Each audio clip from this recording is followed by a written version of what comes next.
All right. Good afternoon, Lenise. Good afternoon. How are you? I'm good. And yourself?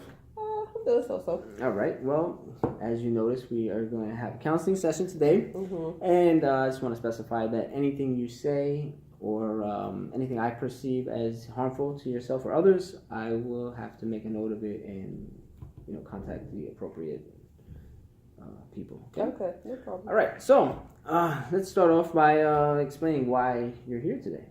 Well, I'm here today because the last couple of months have been really stressful, work-wise, school-wise, a little bit of personal relationship-wise. It's been a little bit stressful, and so I'm just trying to figure out exactly how to deal with it, but deal with it where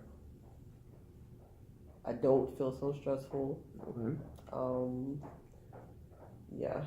Okay, so you're feeling stressed based on your school and work, as well as some personal relationship behaviors. Right. All right, so can you elaborate on... All right, let's first start with what you do. I'm a teaching assistant and behavioral specialist. I work with middle school youth. All right. 7th and 8th grade, emotionally, behaviorally fragile. They can have a lot of issues from academic to health, but mostly they're emotionally, they seem to pair me with because it's like a double-edged sword. I'm effective and good at what I do, and so yeah, and that can definitely be stressful a lot because the children can have a range of emotions, a range of challenges. And so just trying to figure out how to deal with that and, administrative support, within the job when I am having difficulties with the student behavioral wise. So that's been a little bit stressful. Okay. Well, the age group on its own is stressful. Trust me, yes. And now you're throwing in the added emotional portion. So, all right. So you're already getting off to a stressful start. Oh yeah, exactly. Very, very, because they can come in, and it's like a moment to moment basis of when, we work on a 9-period schedule within the school, and they can be fine first period, they could be fine second period, third period.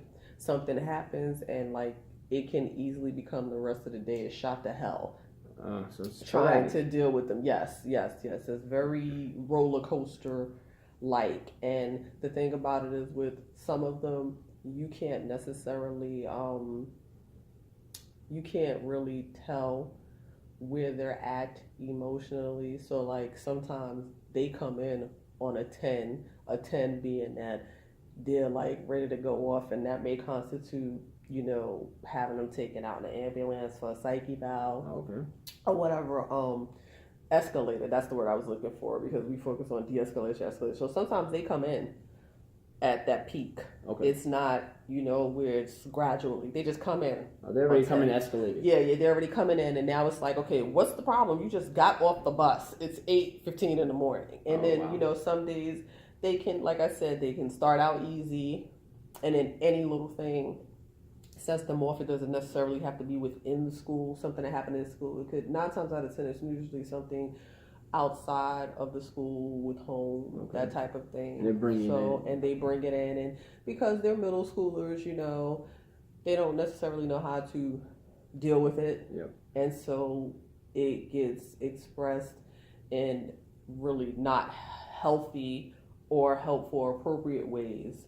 And so now, again, like I said, and then you could just have it where a whole day is shot. They just come in and it's all day you're dealing with something or whatever. So I can understand now. So I can understand how you're going to be stressed, because now you got to de-escalate someone who's already escalated. Who's already escalated, and I don't know why. At 8:00 in the morning. Exactly. For you. Yeah. So all right. And then with all of these policies in place, as far as how you have to handle, special needs, because 99.9% of the time, the group of kids that I work with, they have IEPs, which is, puts them under the special needs umbrella. And so it's rules and regulations in place for them that don't necessarily apply to like our general ed students. Okay. So it's not like, okay, if a kid, me being called a bitch, okay, or SMD or something like that, okay, if it was a general ed student, that would be a suspension or in-school suspension. But my kid, because they're protected, you understand, or whatever, it's kind of like, oh, well, that's on their IEP. That's a part of, their disability. So IEP in general is almost like a DSM. Yes. For the facility that you work for. Okay. Yeah. So, So, and again, it's not so much, if I had to be honest, it's not the child, you understand, and it's not even the behaviors, but it's within the building, the support staff, which I really do have a great team of support staff, but it's just not enough. Okay. And so even it gets to a point with the support staff, and that consists of school counselors, social workers, psychologists, crisis team or whatever, that sometimes it's just not enough. The setting, like, they just don't belong in a public school setting. Okay. They need more intensive support or whatever, and that's where my frustration lies, because now it's at a point with the kid that I have, like, okay, so he's running around the building, and it's kind of like, okay, well, we know this is kind of like his MO, and that's just what it's going to be. So I'm sitting around, because I let security and the proper channels know, okay, so he's MIA, and he's not being receptive to me either. Okay. You understand? And, it's at points where unknowingly I'm a trigger. You understand? And so when it gets like that, it's like I don't think I'm the best person to be interacting with him right now, because he's at level 8, 10, yeah. Or 10, and it seems that me just simply, what's going on, so and so, what's happening, sweetie? Why don't you just come to me? What do you need right now? Me simply saying that, what do you need? Okay, I've got back. Shut the fuck up. Get the fuck away from me, kind of like thing or whatever. And so the support staff sometimes, and not to take that, not support staff, administration. Okay. And that consists of like APs and principals and deans. Yes. It's just kind of like, okay, we're gonna go take him in the office, just sit out with him or whatever. And it's kind of like, okay, you're band-aiding the problem, but you're really not addressing the issue. Okay. You understand? So is it safe to say that maybe they don't have the experience?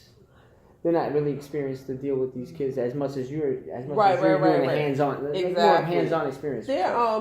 It's more so about, it gets into politics, so to speak. So politics. But the whole, we don't want our numbers for suspensions up. Oh, I see what you're saying. You understand, or whatever. We don't want our numbers for, our special needs population, high and stuff, because we're being looked at, because we are. You get grants and it affects it or whatever. Okay. So, it almost has to be like, with those type of students, it's almost like, the only exception to being able to reprimand them is straight up the weapon business. Like, there's no tolerance for that. And again, we always say, unfortunately, with all of these, school shootings, yes. But, it's all of a sudden we'll really be on top now, because we just had the Florida situation. Exactly. You understand? But before that, not that it was lax, but it was like, okay, well, let's kind of like look. Now it's like, nope, he's out of here, that type of thing. Or if they're threatening to harm themselves, or kicking walls, like my little darling yesterday. Okay, for 3 periods, he wanted to just like kick walls and punch classes and stuff like that and everything. And, was like, okay, we're going to get the social worker up here talking to him. And, it just becomes frustrating sometimes, because I definitely feel like I am so much more than this. Okay. And I just basically feel like it's gotten to a point, I feel more like a corrections officer. Oh, wow. That's exactly what I feel like. Okay. That's it, because I've had to physically restrain kids. Okay. You understand? The cursing out, I've had kids like, sit there and put their hands on me, and it's like, okay, well, these cameras are working. I have right to defend myself. So what? So in that instance, what do they do? Like, what does administration do? What does the hierarchies do when they see these, hands-on? Let's get this person. So it's like a chain of command. So okay, let's start with the school counselor. Okay, the school counselor is not able. Like that was the situation yesterday. The school counselor was trying to talk to the young man about some inappropriate behaviors and things he was saying, kids carrying on and stuff. So now it was like, okay, we called for the assistant principal. He came in, and it's okay. So let's get. In other words, let's get the social worker, let's get the psychologist, let's get the special education supervisor. Okay, let's get mom or grandma on the phone or whatever. Okay, let's get the team of teachers and his case manager and stuff like that and everything. And it's like, it's March. These behaviors have been going on since September, and you guys are still with the same remedy, and it's not working. Okay. You understand? And I just stood back because, again, it just kind of got to a point of, you know what? If it's not bothering y'all, it ain't bothering me. Okay. So when he's running amok and he's trying to lead a building, look, this is me calling, writing it down, documenting it, emailing, and that's it. Because I've told everybody after my, situation, I ended up going to the emergency back in December, and it was stress related. My blood pressure was really high, so now I suffer with, high. Well, it's under control. Thank God, I finally got it under control, but I'm still like on medication and everything, and it was just really stress related. And I let folks know from the higher ups down, I'm not chasing, I'm not fighting, I'm not restraining. I will get away from folks because if they start putting their hands on me, I'm putting my hands on them. I don't come here I don't get paid to be abused. But I just gotten to a point where I just feel like it's foolishness because, again, I just feel like a glorified corrections officer. Gotcha. So you feel like your job is associated with your hypertension now? Absolutely. Okay. Absolutely. So let's say if there is something you can change based on the policy that the facility instills, which doesn't seem like you agree with. Right. Because I guess there's no disciplinary actions. Because, they're making phone calls, they're doing social work, and it's, like you stated, they do it on, and it doesn't change anything. What would you like to change if you had the option to change something based on this policy? And it was funny because I was talking to another colleague of mine yesterday. I'm like, they need to have a person in here who is trained to deal with this type of population, the emotionally fragile, behavioral, and they need to be here on call. So it's like, if they don't see a kid, like let's say on Monday all day long, I don't care. They need to be stationed in the building. And again, their sole responsibility is to deal with this kid when they are at this level. Okay. Because it's not fair, and it's not rightfully so in certain staff members' job description. It is not a school counselor's job or responsibility to sit and babysit a kid all day when they're acting up. You understand? It's not the responsibility of the social worker all day long, because you have other kids in the building. I have a building that has, 500 kids. You understand? Okay. And regardless of whether they are special needs or general ed, they're entitled to the same services, you understand, that our special needs kid is. So if a general ed wants to talk to the social workers, she shouldn't be tied up all day long babysitting this kid who doesn't want to behave. So there should be one designated person, two or whoever, but just a designated group of people or person that this is what you are here for. You are not here to do security, you're not to do lunch, you're not to deal with a fight with the general ed, you understand, or whatever. You are here for the special needs population, these emotionally and behaviorally challenged students. Okay. I think that would really, really help with a lot of the challenges and issues that go on when you have to deal with those kids. Gotcha. Because it's just like getting passed around. Yesterday, again, he started with me. Then it went to, when I say started, he was with me, that wasn't working. Then security had to come get him because he's getting ready, he's throwing a dry eraser at another student in the class and cursing him out and stuff. Then from there, went to the school counselor. The school counselor was unable to get him to, sit down and talk and get calm and stuff and de-escalate. Then it went to the social worker. The social worker, the school counselor, and I are sitting in the office for an hour and a half with him because he wouldn't talk for the first half hour. Okay. And then he finally opened up, but just wasn't going to be accountable for his actions. And so the school social worker said whatever she needed to say, he was still left with the school counselor, and I was sitting there. And so now I'm like, okay, it's 12:30. We've been in here since what, third period is 10 o'clock, 10:30. We've been in here for 2 hours. Wow. And the rest of the day, he just kind of like roamed the building, Okay. or whatever, and that was it. Right. How effective is that? It doesn't sound very effective at all. So. He's missing out because he's failing, unfortunately, because he spends more time out of the classroom than he does in the classroom because of the not being able to deal with his emotions. Gotcha. And so it just got to a point, like I said, he was having a situation. Now, in this instance, some other kids were starting with him. I take it to the dean. The dean gives me and I said to the dean, well, you know what? Because if you don't care, nobody's saying nothing to me, and I document it, and that was it. And 2 days later, he got into a big fight. My principal was like, well, did anyone know? I said, I told so-and-so. They were like, what? I said, I told so-and-so. I said, his response to me was, they were like, are you serious? I was like, I said, I've been here longer than you guys have been here, okay? I was like, what did you propose I do? She was like, thank you, Miss Blake. She was like, yeah.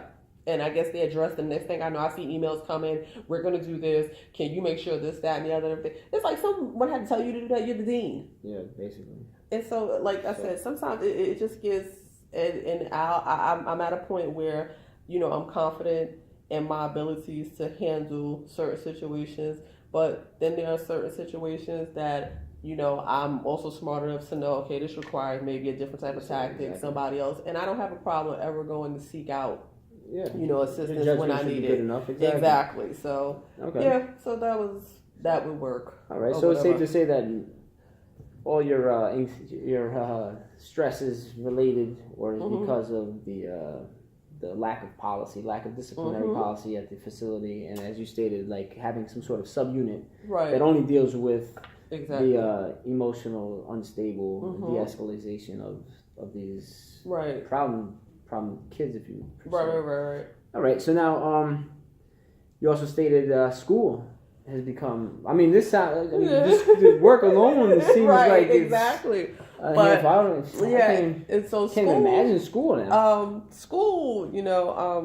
I started the counseling program here at Mercy about maybe 8 years ago. Okay. And then life, in between came in, and I had to, put my studies on hold. Exactly. And so now I'm back, and I'm back because it just got to a point because I do a very good job of a self-check. Okay. You understand? I do a very good job of that. And self-check meaning like self-care? Like self-care, yes. Okay. Making sure that, certain things are a certain way that, okay, am I okay in this area? Am I okay in that area? What can I do better to improve myself? Okay. What might I need to change up? How am I going to get it done? And so with that being said, with the job, it got to a point okay, I am not going to be a glorified corrections officer, but in actuality, okay, teaching assistant and behavioral specialist for the rest of my life. I did it because it was conducive to me raising a family, because I actually have, again, because I was kind of all over the place or whatever. I became a young mother or whatever. I had my oldest daughter was 19 and a half. I was in school. I have an associate's in hospitality management because I wanted to work in the travel industry, but having a child, it was okay, how am I going to get in 60, 70 hours work week with that type of a field? So then I went back to school and I got my bachelor's in criminal justice. I absolutely loved it. Loved criminal justice, still love it. Okay. And so the goal was to be a probation officer. I actually took the test, but I failed it by 2 points. Oh. So, again, just kind of put stuff on hold or whatever. My family was growing, and then I went, once they got of school age, both of them, I have 2 daughters, they're almost 5 years apart or whatever. They're 23 and 18 now. And I was okay, let me try the teaching assistant. I saw, job for that. And again, because it was conducive, because they were small at that time. And I said, okay, so I'll do this. And then it got to a point where it was okay, so they're not small anymore. My oldest daughter when she graduated high school, she went into college with 18 college credits. She completed her bachelor's degree in criminal justice with a minor in psychology in 3 years. Fantastic. She came out, she worked for about 6 months at a bank, and then she took a test that we didn't even know about. And so for the last year and a half, she's a New York State auditor. Oh, get out of here. That's yes, great. Okay. So it was like watching her, like, okay, Yeah, all right. so and then watching. She kind of empowers you now to go back to school. And that's exactly what has happened, Very where good. it was like, I was the role model for them. And, to hear them tell that I'm still a role model, whatever, it flipped. And it was like, okay, if my babies are doing this, okay, why am I not doing this? You understand? And so then, my youngest daughter, she's a freshman in college now. She entered college with 27 college credits. She's going to graduate in 3 years as well. Very good. Or whatever. And so it was just like they're like my biggest fans, and any and everything that I do, it even as old as they are now, is just about, okay, I have to just, it's a certain image that I have to have for my daughters. That's just that I want them to see me as. You understand? And so the going back to school with the, encouragement of, like I said, my supervisor at work, her thing to me, she would send me like, text messages, emails, get out your box, Miss Blake. Get out your box, Miss Blake. And I'm like, okay, all right, fine. And like, my co-workers and stuff, what are you doing? Come on. Like, you're great as a, school counseling or what teaching. Now, that was the thing. Everybody, and to this day, they still, you would make a great teacher. You would make a great teacher. I actually started at Mercy College in their teaching program. Okay. And it was like, nope, this is not for me. I don't have the passion. I don't have the desire to stand up and do traditional teaching, because I do know, even though it's very stressful sometimes, I have accepted, and it took me a while, but I've accepted that God has implanted, a spirit in me of assisting and helping youth. Okay. And it's like, especially I feel like that age 11 to like 15, 16 or whatever. And it took a while for me because I was totally resistant. I was like, nope, I'm not hearing you. Okay, because it's just too much. But I finally embraced it because I saw the impact on some of my students. Like my oldest student is like 25. Okay. And he'll see me, like he saw me a couple of years ago, and I'm sitting in my car. I was waiting for one of my friends. And he's running to Miss Blake. He's with his group of friends. He's like, she was my 1-to-1. Oh my God, I love Miss Blake. And, they see me. And then I have some, like, who unfortunately, I have like a student who he's serving like life in jail for murder or whatever. You understand? And so, I think that just comes with life. Yes. You do what you can. Exactly. But I just feel like I have a way, like I have a connection with that population, because then from when I started as a teaching assistant in September of 2006, 2007, I went to apply for a camp counselor position at my daughter's camp, and the lady in the interview was like, you work in Mount Vernon, you work with middle school, I need a site director. So for 10 years, I was a site director of a middle school drop-in program. And then I've run after-school homework programs, Smart Girls, or whatever, you understand, things like that. And so I'm like... So it sounds like you would be good at these. Right, exactly. So it was like, okay, and then, I can say, and I'm, proud to say that I definitely have a wonderful relationship, with my daughters. They know they can come and talk to me about anything, and they keep me up to date on stuff, lingo and what is this and stuff like that and everything. So, and, so that was kind of like the catalyst for let me stop with the foolishness, want more opportunities, because at this point, it's nowhere for me to go, even like money-wise, like 2-3 years ago, I reached the state, the lane and the steps of, salary wise or whatever. So there's no place else for me to go. Okay. So again, it was all of those things that were like the catalyst for, okay, get back in the grind, get on the grind and do what you have to do, and to afford myself more opportunities, and to move up into different, places, different avenues. And I still had like that passion for wanting to be a probation officer, but then I kind of looked like, because my thinking was I wanted to kind of like either help those who had already gotten to a situation, or those who weren't but were real close to heading to help. But then I kind of looked at, well, look at where I am now, and it's still the same thing, so to speak, just a very different, environment or whatever. Gotcha. So it all panned out, okay, so to speak, or whatever. So I've been excited about school. I'll be honest. That's The great. classes, some of them have been a little bit challenging, okay, or whatever, but I'm definitely where I know I wasn't like ready, because I'd be like, whatever. Now it's like I'm really cognizant of, okay, so this needs to get done, this has to get done, or whatever, and I'm just excited to, when I get that master's degree. That's fantastic. Now, furthering the education, I can't even tell. I'm not even trying to think. So we tackle one thing at a time. Yeah. That's it, or whatever. Okay, and so like I said, just having a good support system. Yeah, it sounds like you have a really good support system. I do. So you have your coworkers, right? Yeah, you have your daughters, right? And my coworkers have actually become like my family, because for the most part, like my blood family is like it's a lot of us, but I'm not close to any of them. They've chosen to go one way, and I'm one way, or whatever. And so those coworkers, like that's my family. Gotcha. Like, we'll go pick, that's my sister, that's my brother, my type of thing, or whatever, that's my aunt, or whatever. And so, again, when it stays, I don't know what I'm doing here, I can vent, and not be judged, you understand, gotcha. and realize that, so other people, and they be like, what, I was feeling like this, and, I have people praying for me, or whatever, and, looking out, they look out for my daughters, and everything, like my daughters, they're my friends, aunt so-and-so and stuff, and so, that definitely helps. That's great. It definitely helps. So basically, when you stated that the stress related to the job, but now you stated that the stress related to the school, but you also stated that you're excited to start school. Oh yeah. So what is it that's stressful about school? Some of the classes, sometimes I feel like I have those moments of like, okay, am I really fit to do this? Because sometimes I feel like with some assignments, like I'm not getting this. Okay. And it's like, I'll step away from it, and then I'll come back and I'll step away from it, and then sometimes I'll seek assistance, like, look, I'll utilize my daughters. What does this mean? And they're like, oh, and there's so-and-so, whatever, okay. And so sometimes it's, self-doubt, creeps in about my ability.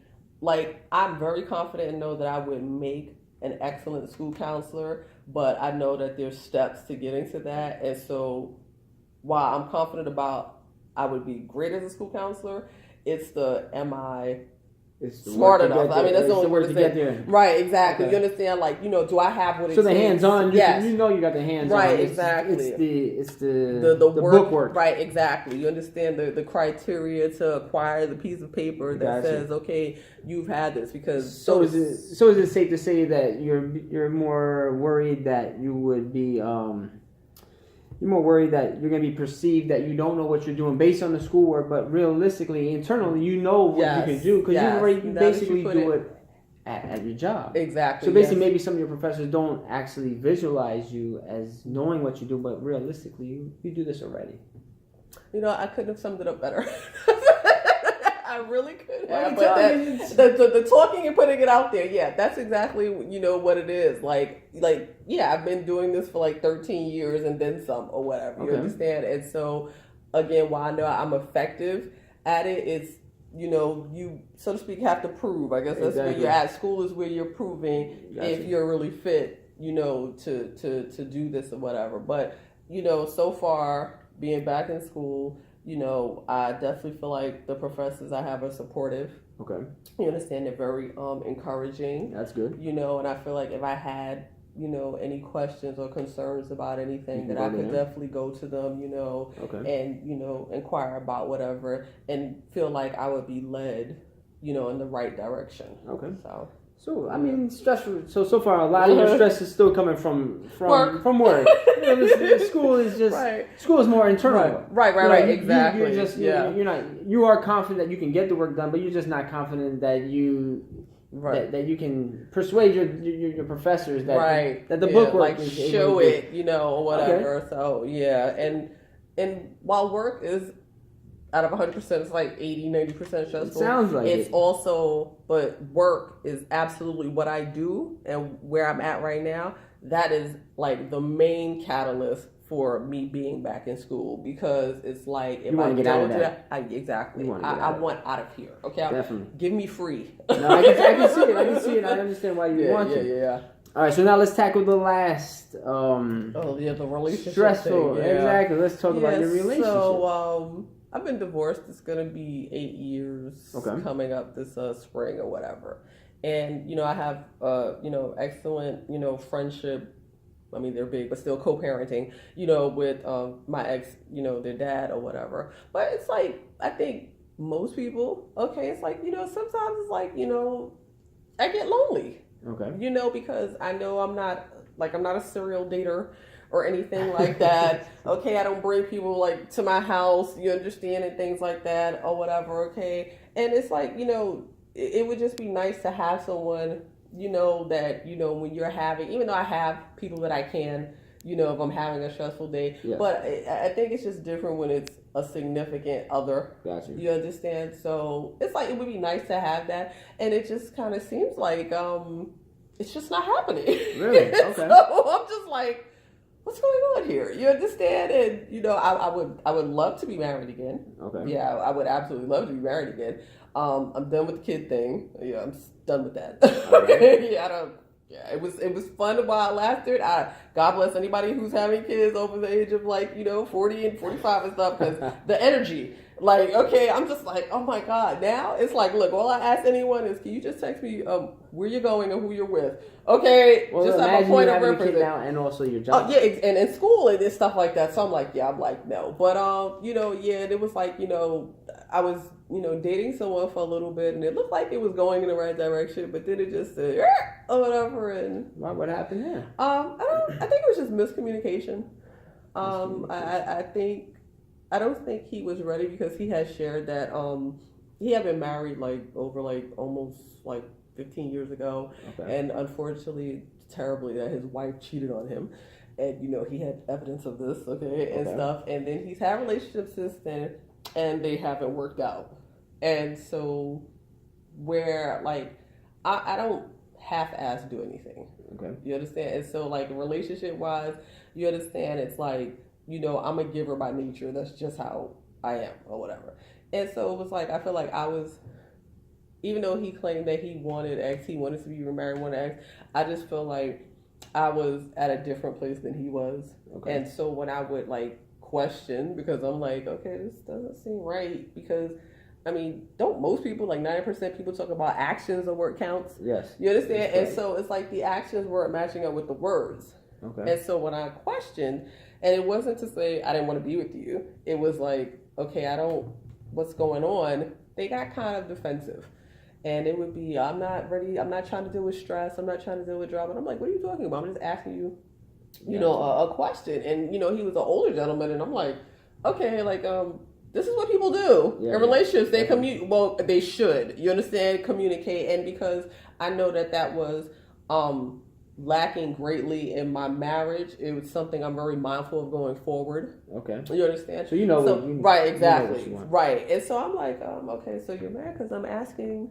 And I'm like, okay. And I just kind of came to the realization, okay, I just don't think, in a nutshell, he was ready to trust me with his heart. Gotcha. That's just what I think it is, or whatever. And so I'm not mad about it, disappointed. You know what I'm saying? Because I'm a person that people talk about regrets, but I just kind of feel like they make you, your experiences make you who you are. You understand? And so at the end of the day, I just feel like if it hadn't been for X, then this wouldn't happen, or whatever. You understand, or whatever. I mean, I don't think anybody's proud of every choice that they've made. So, again, I was young, we were 18, 19, and it was kind of a goal for me to impart to my daughters, wow, it wasn't terrible, it wasn't some awful thing, but it does sidetrack you. It does kind of put certain opportunities on hold, because you have to become responsible. Because at 19 years old, okay, it was my family was first and foremost. You understand? Gotcha. They weren't left with anybody. Okay, I took them. They were my mom, my mother-in-law. That was it. You understand? And so that was something I just felt the need to impart on them. You have so many opportunities, so much to explore and do. So you're at the stage where, okay, college, that was a definite. You understand? From in utero, we about education here. Okay, that's that. Okay, travel, go with your friends, do things or whatever. You understand? So I'm so grateful that so to speak, that cycle has been broken. Gotcha. Or whatever. Well, I can relate as well. Yeah, right, exactly. Right, exactly. I myself, I had my daughter when I was 20 years old. So okay, I can relate right, to the exactly. same thing. And now is like, the kids are gone. Right, exactly. So now it's time for you to live. And that's what it is. And so these opportunities school, now are right, exactly. Are and yours. so they don't require so much of my attention or whatever. So like I said, the demise of that relationship, like I said, it was just disappointing because it had been a long time since I had even thought about or found anybody to even entertain that long. It was like 6-7 months or whatever. And so I'm like, being open and positive that, that's not the end. Like, if he was out there, it's somebody else out there, whatever. There definitely is. It's like the energy, again, I just don't open myself up. Like, he met my daughters. Since I've been divorced, nobody's ever met my daughters. Oh, really? Yeah, I was just like... So you were ready, and he just... And, and so I'm like, I don't know what may happen down the line, but it's kind of like, so... Are you doing any dating now? Or, no, because this was, like, recent, like, within the last, 3 weeks or whatever. This is very new. This is very recent. So, and, like... I had a moment, like, in the last, 2 weeks or whatever, and I actually ended up calling my mom, and she's like, it's going to be okay. And she's like, I know. And she's like, just keep praying, and, God knows your heart and, what you desire. So, while I don't consider myself a very religious person because I'm not in church all the time, whatever, I do consider myself a very spiritual. Okay. Like, I believe in God, Jesus Christ, Holy Spirit, and I do believe that, God makes ways for us. And so as I've gotten older, that relationship has strengthened. And so just in everything, I just take, to prayer. And like I said, there's some days where I don't want to talk to anybody. Like, I don't know if it's like a good thing or a bad thing. I'm just kind of like, whatever. But I can go into total shutdown mode. I don't, and like my mom, and I'm like, I'm okay. And she's like, all right. And she'll tell me, I knew it was something. She's like, I knew it was moms always know. But she knows that because that's how I process. I go in a shutdown. I may have my good cry or whatever, okay? And then after that, I'm like in thinking mode. You understand? I'm like, what's the next steps? How do I get to the next place? That type of thing or whatever. And I'm all right. Yeah, you can't let it hold you down. I mean, you still have school, you still have work, you have your kids, you have your whole support system. Exactly. Everything's good. And that's the way I have to get from. I just think as human beings, we're human. Definitely. You understand? And, we definitely, require that. Well, I know I do. Okay, I would like that, that connection with someone. Like I said, that support, significant. You're having a bad day, I'm having a bad day. You understand? We can confide in each other. We can be each other's confidence, that type of thing or whatever. So, it'll happen. It'll happen. Its own time or whatever. So, I mean, it's safe to say now that stress is also gone. Yeah. So it must have been stressful. I mean, you weren't getting the information, the answers you wanted. Right. And now you haven't spoken to them in 3 weeks. Yeah. So, I mean, there's another stress down. Yeah. So now it looks like your only stress, that 80% is now only coming from work. And, we're coming up. I think we just hit the midterm mark or whatever. And so now, this is the long haul. For school, correct? For school, yeah, because I'm taking 2 classes. Because initially I had registered for 3. And I was like, okay, you know what? Let me not jump in, so fast head, first or whatever. And so I, dropped down to 2. I've already looked at the summer schedule. So actually this weekend I'm gonna look and see. I think I may take because because I don't work in the summer.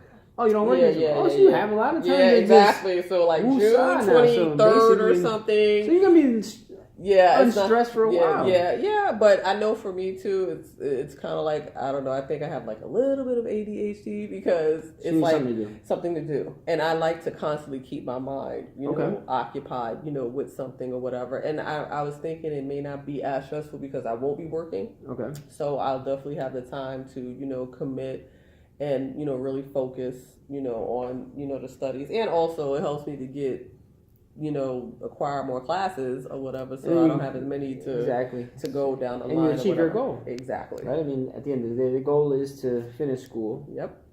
Get out of your stressful job. Yes. Okay. So, I mean, you're taking steps towards your goal anyway. Yeah. So, why not? If you have no class, you have no work on this summer, one class may not hurt you. I think I said it started like May something. And you may also have time for relationship.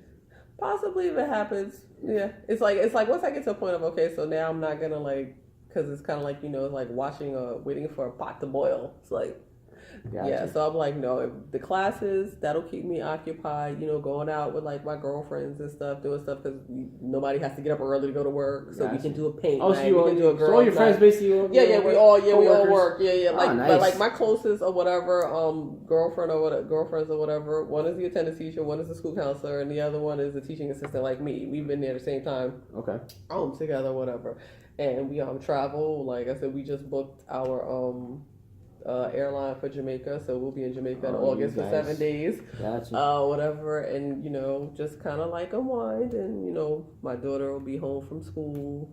What is that? May, I think, is when she's done. Okay. But everybody will be working. That's the other thing. She'll be working, at the local supermarket. Like I said, the other one is the auditor.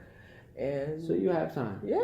So definitely. So that's what I'm like. I feel like I don't want to sit and just be like, because then it's like, if you're running around outside, you're spending money, and I'm like, no, let me be doing something productive. That's good. You have a good. You know what to do. You know what you're going to do. It's just getting there, and it's just staying, motivated and encouraged. Well, it sounds like you got a very good encouragement group of people that's gonna help you out. I do. And I mean, I'm always here to help. Oh, okay. So if you ever want to have another sit down, we can. I mean, good. As long as you feel like this is helpful to you. I do. I mean, we can always. It's nice to, even though, like I said, my group of friends and support, they're non-judgmental, but. I just think every now and then it's nice to talk to the outsider looking in, there you go, so to speak, or whatever. Because then they also give you a different, perspective on stuff, exactly. or whatever. They can kind of point you in a place that you're like, oh wow, that no one else is telling you to go. So, all right, so let's make another appointment. Okay. Right before the semester ends. Okay. Where you would still, I'm sure more stress is going to come up because now you have the end of the semester, you have the final exams, papers, and then the rest of your de-escalation in your job. I mean, because there's no sense in counseling you on the summer when you have nothing else to do. You should be stress free. True, very true. Yeah. All right, so let's book a date for maybe another 3 weeks before everything ends. Sound good? Sounds great. All right, it was nice meeting with you. You too. Thanks a lot, man.